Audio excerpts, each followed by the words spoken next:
ઉત્તરાખંડમાં ભારે વરસાદ બાદ રુદ્રપ્રયાગમાં નદીઓમાં પૂર જેવી સ્થિતિ સર્જાય છે।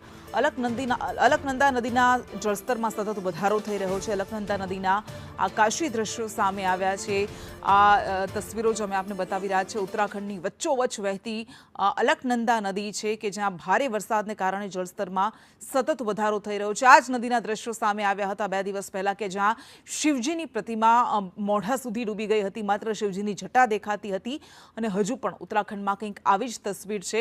આ પહાડી રાજ્યમાં ભારે વરસાદે પ્રકોપ વરસાવ્યો, ઠેર ઠેર તારાજી વરસાવી અને ઉત્તરાખંડમાં ભારે વરસાદને કારણે જ્યાં જુઓ ત્યાં હાલાકી નજરે પડી રહી છે। એક્સક્લુઝિવ દ્રશ્યો મેં આપને આકાશી દ્રશ્યો બતાવી રહ્યા છીએ। ઉત્તરાખંડમાં રુદ્રપ્રયાગમાં વહેતી આ અલકનંદા નદીની તસવીરો છે જેમાં દેખાઈ રહ્યું છે કે કેવી રીતે અલકનંદા નદી રુદ્ર સ્વરૂપ ધારણ કરીને વહી રહી છે।